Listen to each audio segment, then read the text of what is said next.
Hello, welcome to Dargon Squad. I am back now. Let's see, I moved, have a whole new setup. Still trying to work some things out, trying to fix my lighting, so this will still continue to get better and improve.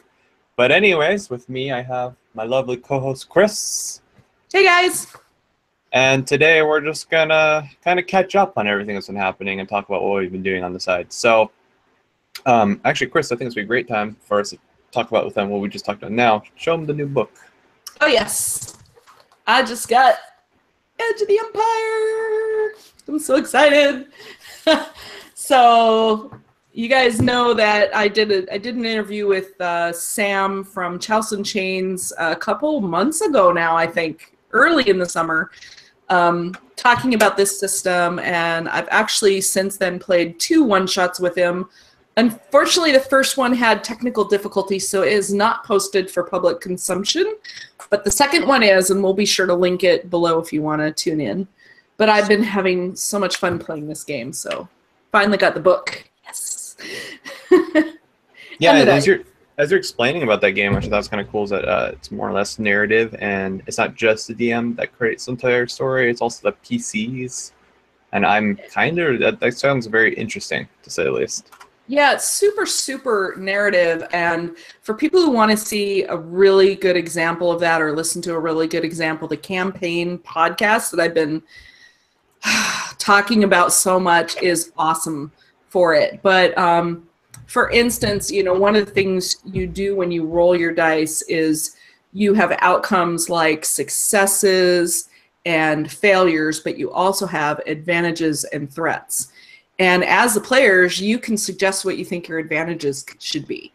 So it might be that, oh, you know, we noticed back there that there was already a door open, and, you know, maybe that's your out in a sticky situation, or, you know, I'm sure other people can come up with much more clever examples, but it's really cool. So you roll, you say what you want to do, you roll, you describe it narratively, and you end up, you know, the DM doesn't give you a ton of, you know, information about what's in a space. You kind of bring it up as it comes up, like through your advantages and whatnot. So it's really, really cool. So fun.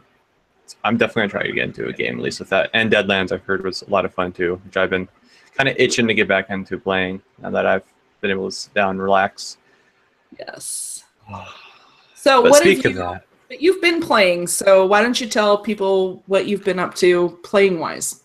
So I have a Together group. I've also been doing a lot of stuff with Jaren DM over at Power Up Role Players.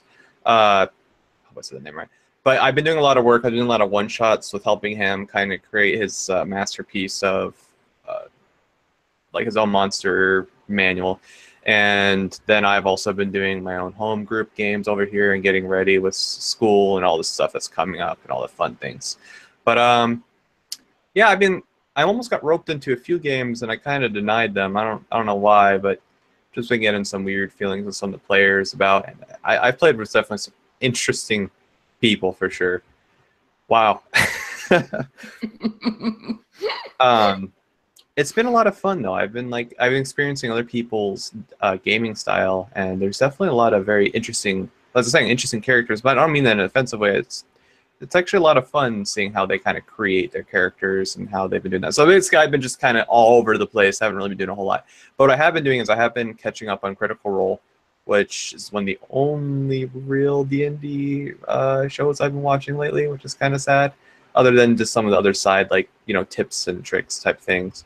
And then I've also then got roped into a few more D&D online posting sites where I've seen a lot of interesting stuff, which will kind of rope me into what I want to talk about today. But besides that, Chris, what have you been doing? Well, so as you know, I attended AtCon in July, which was a blast. And I got to play a couple different things there. I got to play Mouse Guard for the first time, which was another super fun, very narrative game. And it had kind of a unique character creation that was really fun. I played in Harbinger, which is Matt Click's baby over with Absolute Tabletop, and it's sort of a sci-fi 5th edition setting. I finally played Fiasco. I've actually played it twice now because I played it here at home over Labor Day, way back on Labor Day weekend with your best friend Brandon and his younger brother Devin. And so we tried it out and gave it a try, but I got to play recently with Chad Nick and a bunch of great guys. Two of which I'd met at AtCon. I met Chad there and I met Jason Smith there. And so we got to play, and it was really, really fun. So I hope to play more of that. Of course, I've been studying Deadlands. I've been playing Edge of the Empire. On top of that, I got another book. I got another new book. I got this, Tales from the Loop, which won some awards, I guess, for, it says in here, something to do with artwork, or I don't remember what. But people have been talking about this book a lot, and the tagline on it is role-playing in the 80s that never was. But it's kind of, this game is, the way people are talking about it, it's kind of like you're playing as the kids in Stranger Things. But in this world, it's known that there's weird things going on.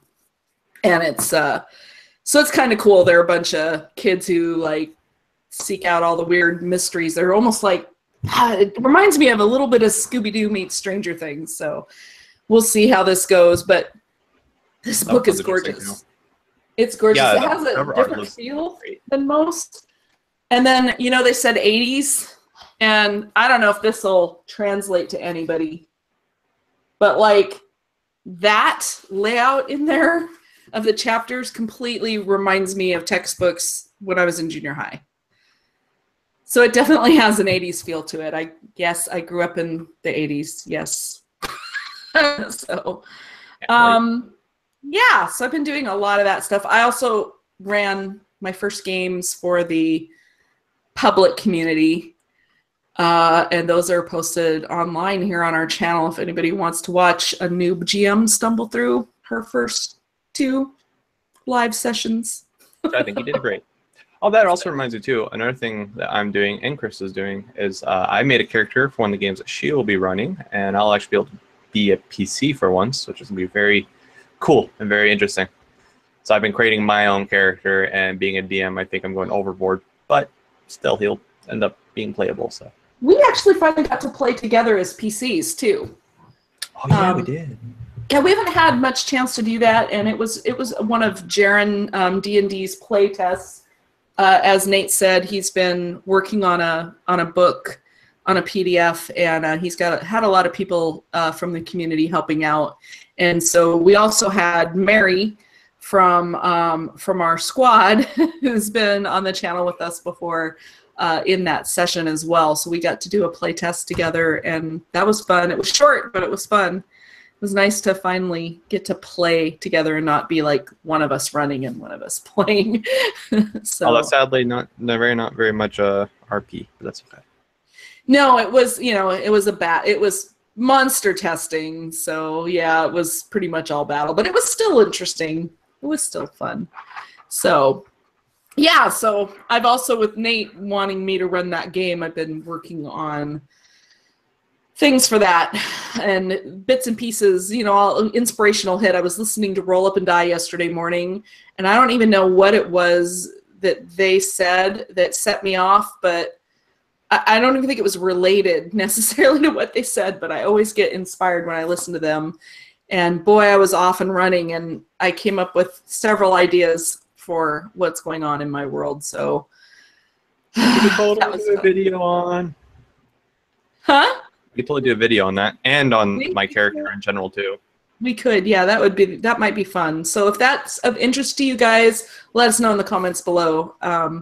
So there's one other thing that I think we should chat about a little bit, and that's RPG a day. So by the time this comes out, our final RPG a day video should be out. I just finished shooting it, and it's we have 3. I had 3 more questions, including the last question. And I thought it would be fun to talk a little bit about what that experience was like. So the first week of RPG a day, we I think we got all the way up to like day 8 before we started having troubles having questions that we maybe couldn't answer. So I don't know. It was I thought it was super fun. I thought it was really cool. People were watching each other's videos. We were getting new, making connections with people that we hadn't really connected with before. I ended up having some pretty cool conversations here and there in the community, and yeah, it was kind of fun just to get to know a little more of the other folks that are here on YouTube doing the same videos, and you know, watching what they were coming up with. What did you think? I thought a lot of sorry. I really thought it was Wow. it definitely was kind of cool being able to jump around as our own channel and be able to go on to other people's channels and have people kind of back and forth. It seems like at one point it kind of brings a lot of the creators together, which is really cool, especially seeing all those creators with different ideas. But at the same time, I also feel like there's a lot of echoing of the same response from a lot of different creators. So I'm hoping maybe next year they'll have a little bit more in-depth and more thoughtful conversation or questions, I hope. I know it's hard, though, because you're literally asking for a question every single day of the month. Trying to come up with 31 of them. Wow. Yeah, I do not envy the person that had to do that, but or people's. So, and I feel like some of the questions were the same as last year, but I don't think all of them were, right? They were. No. There must have been quite a few new ones. So, yeah. So that was kind of cool. So, yeah, I backed a couple other Kickstarters the other day too. Like, I don't know. I've been so obsessed lately. So I actually shot a video the other day and decided I didn't want to put it up, but something I learned about myself in the last just couple weeks is that to deal with, like, gaming's always been like an escape thing for me. Reading is the same. Movies are the same. I don't like to, I don't particularly enjoy movies that are a little too real. So I agree there. So, like, you know, really great movie that I really didn't personally enjoy was Saving Private Ryan, because it was just too upsetting to watch all those people dying and knowing it was real, that it was true. Yeah, that was not my idea of it being entertained, and that's definitely what I look for: entertainment and escapism. So I realized, you know, for those who don't know, I work for a nonprofit for a disease that is terminal. And one of the things that I end up dealing with a lot in my job is marking these people deceased in the database. And also, I'm the front lines. I'm at the front desk. And so without giving too much information, but I end up talking to a lot of people about, you know, being sometimes the first person they call after a diagnosis, or when they're feeling like they're really lost and need help. And sometimes I hear some pretty disturbing stories, and sometimes I'm also the first one to find out that somebody has passed.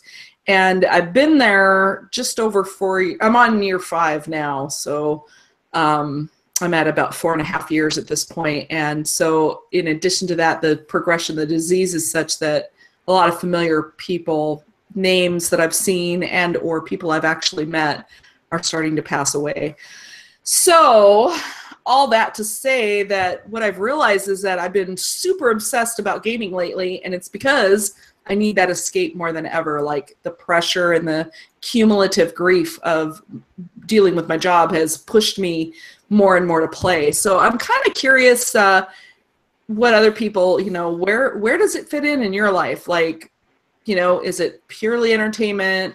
Is it, you know, escape from the kids' time? Is it adult time? Is it bond with your kids' time? You know, I hope some folks will watch and comment below and let us know, like, where does it fit in your life? And, you know, do you have, you know, obsessive up and downs with the hobby as well? So I'm just finding that this is, it's been really helpful. And I also find that as a result, I do steer away from games that are too, you know, I don't want to play in like a World War II game. And I know that's interesting to some people, but for me, that's something I don't want to go into, and yet, you know, I'm really interested in the Wild West, Deadlands, right?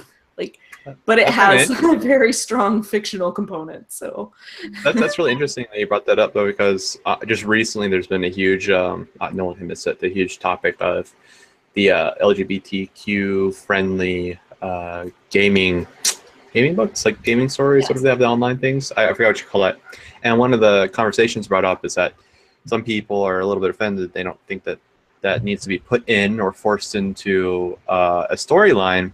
And one of the comments that one of the people brought up in general, I'm not going to name names, but he said that while I'm playing D&D, I don't want to face any real world turmoil or issues inside my campaign setting or campaign world, so he'd rather avoid it altogether. And I think that's actually a really interesting thing to said there, because in a lot of the ways, at least for me, I use D&D, especially as a DM, to kind of bring in real world issues and actually simulate in a way and have them face through it to kind of see how people react, how they view these things, these terms. I mean, orcs is a great example. That's just pure racism that kind of got put onto the bad term, and they're all seen as thugs and idiots. And that's the same way that you would have expected to see with the Romans looking at the barbarians, or anybody who was non-Roman, which they consider barbarians. And that's what I brought up to him. I was like, a lot of people use D&D to face these real-world issues, to handle their own things. Even so far as the fact to say that psychologists use role play to help people handle situations that might have to either be a murder or sexual assault. They do have these things simulated, and it does show a marketable effect on the human psyche to allow us to kind of simulate these things without actually being there and have to re-go through it. So that's kind of funny that you brought that up, because that's been on my mind too, and as a video topic I want to talk about, I might go more into later. I kind of wonder with how I've been really having a tough time with it here in the last couple of weeks, and I wonder if Torvald had passed. So we lost we actually lost a couple party members in our game, but it was way back in May. Yeah. Yeah. And we brought in some new people since then, but I kind of wonder how it would have affected me and how I would have handled it, how my character would have handled it as a result, if it had been in this last couple of weeks when I was having such a tough time with work. So I don't know. It's interesting. So, and yeah, I mean, it definitely has therapeutic things, and I think there's a lot of real world issues that I know I kind of want to escape right now. There's just, politics are a nightmare, and there's so much unrest in the country right now, and there's all kinds of just really tough stuff going on. But I can see too, like, people, I guess, I don't know that I've ever played in a game where I felt like that was anything like that would be excluded. So I don't really know what to think about it, and not walking in their shoes, there's no way I could ever understand. So yeah, it's been an interesting topic to kind of watch and see. And it's been very interesting seeing those storms.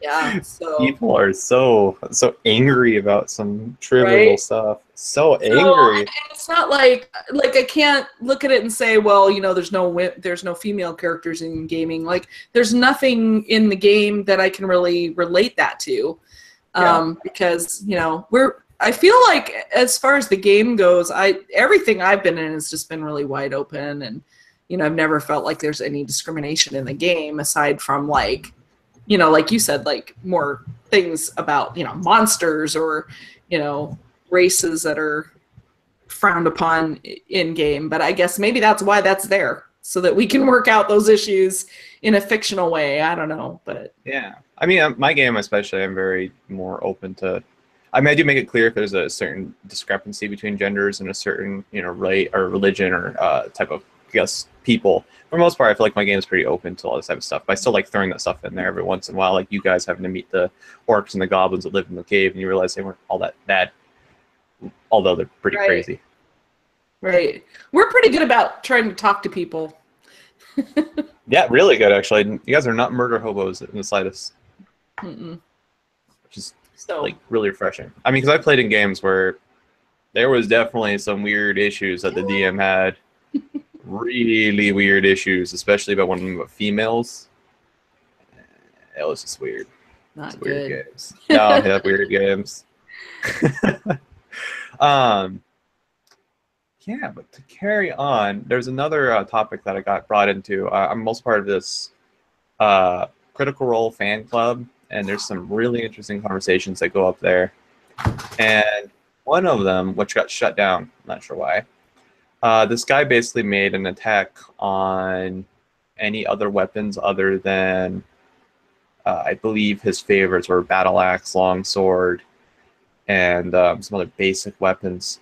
And he says that there really is no point to use things such as a war pick or a flail and a morning star just because they were so just obsolete compared to the other ones. I mean, because you don't have the versatility that the longsword has or the two-handed sword has. So I don't know. So that just kind of blew up. A lot of people basically started bashing him, saying that it's all about flavor. But then my argument, it's not just about flavor. It's not just about just being basically a power-hungry fool that's just trying to min-max. It's also that a lot of these things, especially in 5e, I feel that the weapons have been really dumbed down to an almost embarrassing amount. Probably my best example for this would be the halberd, which does a 1d10 slashing. The halberd wasn't even really used in that manner. The halberd did have an axe blade on it sometimes, but was mostly used more as a pike. And then it did have that blade if they needed to kind of swipe. But also a lot of halberds either had hooks on it or a hammer, which in that case doesn't considered a halberd. You call it polearm or another term. I mean, they got rid of duckbills. They got rid of a whole bunch. And I feel like D&D, especially 5e, compared to 3.5, which I'm now taking a look at, they really dumbed it down incredible amount. Another great example, too, would be a Morning Star, which just does 1d8 piercing. But a Morning Star is basically a club with spikes on it. So why doesn't it do bludgeoning and piercing? Why does the halberd only do slashing instead of piercing? It just doesn't make... It does 1d8? Yeah, the Morning Star does 1d8 piercing. But, like, a club is only 1d4. So, in my mind, they combined the two by making it a d8 instead of a straight d4. It's like they doubled the potential of the damage by giving you a d8 to roll, right? To include... Because piercing, I mean, a mace would be kind of like piercing with a knife, right? Or like with multiple knives. Well, a mace not always. So can connect at a time, right? I mean, not always. So the thing with Morning Stars is really weird. The spikes on it weren't meant to damage flesh, actually. The spikes on a mace or a Morning Star especially were actually used to grab hold of an armor, so when it glance off. That is a direct. So even the fact that it uses piercing is even stranger kind because of weird, then. Yeah, they weren't even really that sharp. They're kind of nubby. Some of them were sharp. But if you didn't have armor on and you got hit with it, you'd get pierced. Oh yeah, you'd feel it. Oh yeah, you would definitely feel it. Well, not you'd always. Probably get pierced and torn and bludgeoned all in one go. Ouch. Some maces, actually, if you look at them in Morning Stars, they had little nubs. They weren't even. They're like square triangles. They weren't sharp at all. So, but I mean, probably armor better. Yeah, I get what you're saying though. But let's put it this way: if you fight a monster that's resistant to piercing damage, and you're like, oh, I'm gonna use a mace, and then the DM would be like, oh, well, he's resistant, so who cares? Like, it's just weird. And so that's why I was thinking about. I'm definitely gonna rework some of 5e thing, and this is what I was trying to tell the people in there. Is like, well, really, the DM should be sitting there with you while you're creating your character. At least that's the way I like to do it. Then we can talk to them. So if one of my players said, I really want to create a character with a flail, I would first go over with them what exactly a flail would be used back in that time. It was an exotic weapon. It was really weird and very odd to fight against. Another thing that supposedly is used for is to get over shields. But a flail has a lot of good uses, and I feel like a lot of the things that this game misses out, and something that's kind of weird discrepancy about, which I'll get to in a second, between strength and dexterity-based characters and fighters, is that it doesn't take into account for the fact that a flail does so much more damage than just a small wallop. It shouldn't do just 1d8 damage. It should have more effect. So one of the things I was like talking about with some of the people there is that a flail, one of the things you could do is really wind it up. And by having that spinning a chain, having that full force action going, it might be easier to dodge because the character might know exactly where it's going to hit. But I think that if you would say, I want to be able to wind it up, so maybe take a penalty onto an actual hit, they should be able to do max damage just off the bat from doing that. Or if they're facing against an opponent, which Unearthed Arcana did use, if they're facing against opponents with a shield, they can bypass the shield by swinging over it. And that just, to me, makes a lot of sense. Another thing that's really weird, too, is that they don't take into account for the fact that spears were used to keep enemies at bay, pikes were used to keep enemies at bay, halberds were used to keep enemies at a reach. And the book doesn't talk about anything about using that. So I think that there should be some sort of mechanic where you say, I'm going to try keeping this enemy at bay, and that means that the enemy would have to make a dexterity throw or otherwise get hit and knocked back, because that's the whole point of a spear. Huh. Yeah. Well, it does include reach on some things like lance. Yeah, it gives you that 10 feet reach, which is kind of nice. Here's a question I would have for you, because I have to say I always wonder this, and I haven't. This is probably in the DMG somewhere for fifth edition. This is just 5th edition I'm talking about, but so it's probably something I should have read and haven't yet. But the whole making a distinction between the types of damage. I mean, I feel like in game we really don't use it that much. I feel like we use it to flavor things.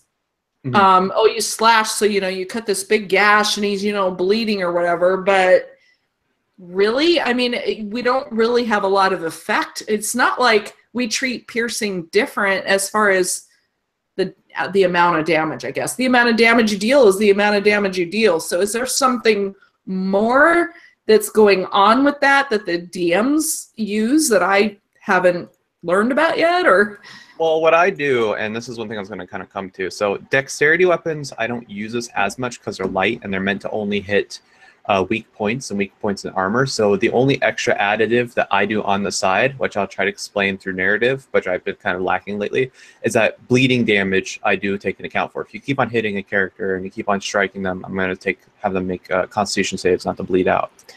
But one of the things I really want to hit at is because a lot of people I notice are kind of waving over to dexterity-based characters, because honestly, having a dex build is more useful than having a strength build. There's so many more options for dexterity-based that just makes more sense using that way.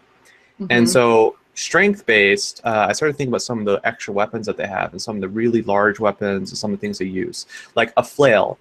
Let's say, if you hit a character or hit a creature, I think that a flail or a maul or a Morningstar should have not only this ability to break weapons, break body parts, break armor, which would cause a permanent AC drop, but also knock opponents on the floor or daze them, which I think really should be added. Or something like such as in a pike. If you impale a creature, I think that should have some sort of role for them to be able to get unimpaled. And another thing I'm going to start doing too, that I really should, is if you make a critical fail on striking a creature with a piercing weapon, and you're trying to hit past armor, and a lot of people don't recognize this, is that a lot of these weapons got stuck in armor. If you can take a look at real life people trying to stab breastplates with swords, which does not go in very well, but sometimes when they do, it literally takes all their force to take that sword out. And so I think you're right. A lot of people, and the DMG definitely doesn't really seem to say anything too much about the damaging type, but I think that us as DMs should have some sort of effect added on to it about what maybe it can do. So piercing maybe has a chance to kind of backfire and get stuck. Bludgeoning should have the ability to knock opponents down, daze them, and damage armor altogether. Slashing should have the ability to bleed. And also weapons with multiple uses, they should be included. A war pick should do, or not war pick, but like say if a lot of war axes had a pick on the other side, they should be able to say, I want to use the pick side or the slashing side. So maybe that's why older school gamers will remember Thaco to hit armor class 0. I think that gives me some insight maybe as to what that was about, because I feel like you had degrees. If your Thaco was so good that that your hit was a minus, oh gosh, what did I hear in my game the other day? I was playing with my 2nd edition group, and I think at one point one of our party members had like a minus 15, or I don't know how high it goes, but it was pretty high. It was like minus 15 or minus 16 or something. And so maybe that is part of what that was about. It was degrees. It gave you degrees of success, much like a critical hit does, right? If you hit a 20, you're saying that you've hit something really vital. The thing that, and playing into that, I'm always a little frustrated when then you turn around and you roll damage and it's really poor damage. So when I run, I always let people have, I have them roll damage, but I have them add it to their max damage. So my assumption is if you got a critical hit, you got a good solid blow in, you're doing max damage, and then you get the additional damage based on your roll. So that you're not going to roll a 20 and then roll 1 damage, because I just think that's ridiculous. That shouldn't be able to happen. Yeah, some critical hit that was. So, and unless you have a really, I'm sure there are GMs out there who probably have that kind of mindset that they probably are able to really work with that and make it work thematically. Maybe they include an internal damage, and even though they're not telling you about it, maybe it fits in somewhere eventually in the story, and you realize that this guy that you thought you only hit for 1 damage is going down or something. But I feel like a lot of people just wouldn't know. Like, if you're new, like I am, to running, I haven't run a whole lot, I wouldn't really know what to do with that. So I've had that thing. And I know in our 2nd edition game, we keep rolling 20s until we don't roll any 20s. So like if we roll a 20, then we roll another one, and he still factors in the THACO, which I guess that's why he's doing it. It tells him what our degree of success is. It's a critical hit, and it's a critical hit by, there's just nothing left of this guy's armor. Yeah. By protective measure. So actually, interestingly enough, somebody else commented, I think I might have heard this on one of my podcasts, but somebody commented that they didn't feel like armor was even really doing anything. Like, what's the point of having armor if it's not deflecting any of your damage? And there was, a conversation, maybe it was in one of the groups, but anyway, so that was an interesting insight. But the thing is that your armors, it is a factor into whether you hit them at all or not, Yeah, and I don't know about that one. That's kind of a good question, but at the same time, I think it misses its mark.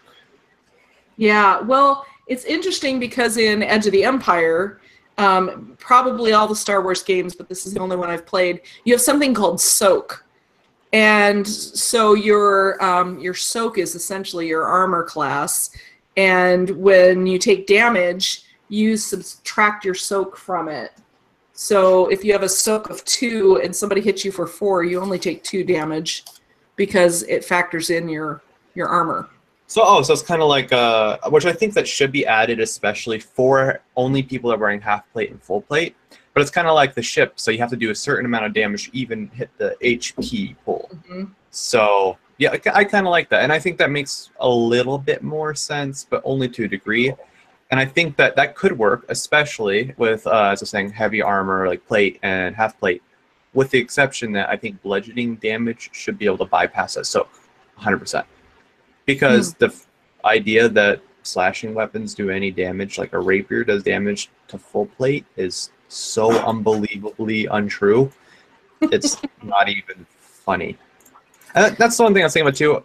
Another thing I was bringing up about the heavy weapons, which I believe should have some sort of resonance with, so especially some other game players, is like a great sword, even if the slashing damage isn't going to be effective to something, if they're wearing heavy armor, or let's say it's just a troll with rough skin, a great sword still being swung by a 200-pound man is more than enough to break a bone.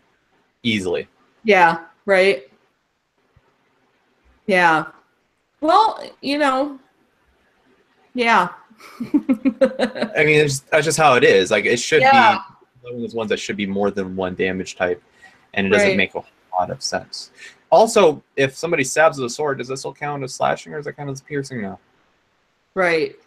Or if Yeah, you, I mean, it's oversimplified in a lot of ways, I guess. it is. And especially another thing, 3.5, which I think that's really cool, is that small characters do less damage based because their weapons will be smaller. I mean, it That's sucks for interesting. Shay, but Yeah, yeah. Well, but I have spells to make up for that, so. true. You do. But they So, and I do also, carry a spear, which isn't all that small. no, It probably has a full-size spearhead on it, like any other spear. It's that's what I just was not thinking. as long. It has to still be pretty strong. But like her short sword would be incredibly small, it'd be more like a dagger size. Yeah. And so No. I just thought that was interesting. But then again, they Yeah. also take for account of her size into her AC, which is also very cool. Right. Right. That's interesting. That's wow, that's interesting. Yeah, so there's that's way more nerd than I've ever been. No, 3.5 is very interesting. It's also very number crunchy, and I'm still not exactly sure what's going on. They have a lot of like games are 1d3s. definitely more. The other thing that's interesting is I know we've talked before about the fact that 5th edition is more video game-ish in a lot of aspects. Oh yeah, super balanced to the point. It doesn't even make sense. So, but it's interesting because if you think about a video game, so that I like to play Diablo 3 and the expansion, and I have played some other, RPG type video games, and they always have like a minimum amount of damage you can do, and it's usually not 1. Especially as you ramp up, right? It might be 1 in the very beginning when you have a really crummy weapon, but at some point you hit a point where your weapon does at least this much damage as long as you hit, or as much as this if you hit really well, right? The range gets bigger, and that's kind of interesting in D&D that there isn't like the minimum is always 1, unless you do something like I do with critical successes, natural 20s where, like I said, I do max damage and then you get to add to it. But even then, your basis is still 1. Like you never hit a point where you're going to do at least this much damage as long as you hit. Well, I think that's something that D&D does, or D&D 5e does kind of well, as far as effect, is that there isn't a huge power disparity between a 5th level character and a 10th level character. So Diablo, on the other hand, is way different. Starting within my first week, level 1, I did 20 damage per hit. But by the end of my second week, I was doing, because I kind of geeked out with my friends, I think I did like 27,000 damage per hit. Yeah, and I could which get is it. a little ridiculous. Yeah, so like a level 5 character versus a level like 15 character in Diablo is no match. The level 15 character is going to crap all over him. But D&D 5e, I noticed there isn't a huge change. A lot of times the AC can stay semi-similar. The HP, although is different, isn't going to be massively or crazily different. I could have a level 8 character travel to level 10 character and not have a huge problem. Right. So I kind of like that D&D does in a way. There is that factor in a video game too, though, that I was playing the other night and the hordes of monsters. It was to me. There's a point where it's not even that much fun anymore. When all I have to do is click, click, click, click, click. It's and I'm starting to break down. So like my hand gets sore, my arm gets sore, my fingers get sore. But yeah, there's a point where you've got these enormous hordes that like a solo person would never, 2 people or 1 person would never be able to take on by themselves. There's no way. And the amount of damage required to take them down gets ramped up. So you have to have like these crazy amounts of damage. So that's true. But at the same time, I feel like if I stab, somebody with a knife, not that I would ever do that, but like if I cut myself, I'm going to do a certain amount of damage no matter what. Yeah. Right? If I get hit over the head with a cast iron skillet, it's going to hurt me. It's going to do a minimum amount. There's going to be a minimum amount of damage, and it's not going to be all that minor. Yeah. Even if it's a little weak person hitting me with it, because there's the momentum and the you know, so I don't know. I think it's kind of interesting that that's not at any point built into the game. And I guess that's why we need all the buffs we get as we level up, because how else would you show that your characters are getting more powerful? Yeah, which, as you know, I have a real problem with how that works with Magic in 5th edition, and at some point we're going to have that. Try to see if we can fix it. Yeah, some point. Yeah. We're saving that for another day because it's... Which I do want to incorporate it, though, the whatever system it has in there to D&D 5e maybe one day once I get like a big enough group together that can trust my judgment on that. But yeah, I do like it, though. I do like D&D 5e overall. It's just seeing other editions, seeing other games how they do some things. It's definitely they're not everything. I'm not gonna say everything's not perfect, but there's definitely very interesting ways other games can kind of manage these things. It's definitely starting to open my eyes more. Although I still love D&D 5e. So. Yeah, but it it gives you perspective and it shows you where the game's been and where it's going, as well as giving you ideas for what you would do with it if you started to really tweak it in a major way. So we haven't hit real high level yet, so you haven't dealt with super high level characters yet either. You guys are what, 9th level now? Yeah, so we got a ways to go yet. We've got a ways to go yet, and it'll be interesting to see, as that happens, how that'll change your perspectives or affect your perspectives. That'll definitely be interesting. I mean, Hema already never misses now, so. Yeah, wow, that's handy. Like, she never misses. She always somehow rolls up in the 20s. Yeah, well, that's just her rolling beautifully all the time.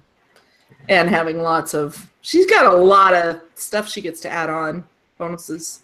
Well, she gets the 1+ with her magic bow, and then she gets her dexterity and proficiency modifier, which I think shoots her all the way up in 13 or something.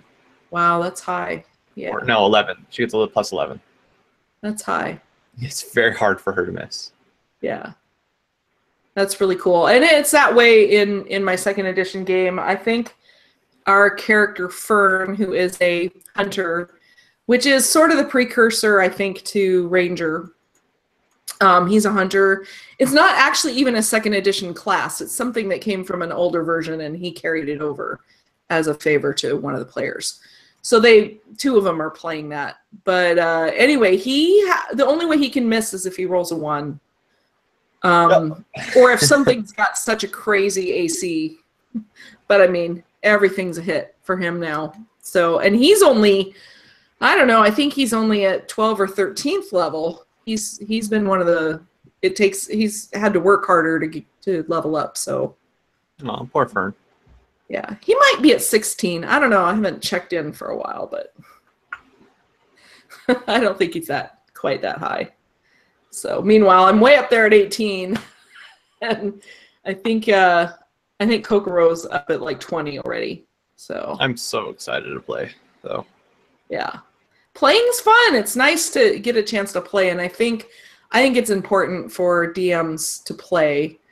There's probably a lot of DMs out there who think that every player should run at some point too, which is probably true because being in different seats, gives you more perspective and more understanding of what everybody's going through. I definitely think it'll be, that'll be eye-opening. But it's going to be fun, though, because I think I'm playing a character that isn't fleshed out usually, but cleric. So a lot of people, from what I've seen, they just kind of just run with it because they kind of have to, and they don't put a whole lot of thought and idea on it. So I'm trying to change that. Also make a cute little thing out of it. Hopefully I can come up with a decent adventure that will keep you guys entertained and make it all worthwhile. So, gosh, I think maybe that's a wrap. Yeah, I think that's a wrap. Definitely got more ideas for videos. There's one coming up soon that I want to do, and it's my little rant to D&D Beyond, and hopefully they'll be able to listen to my complaints, because there's some complaints. Very cool.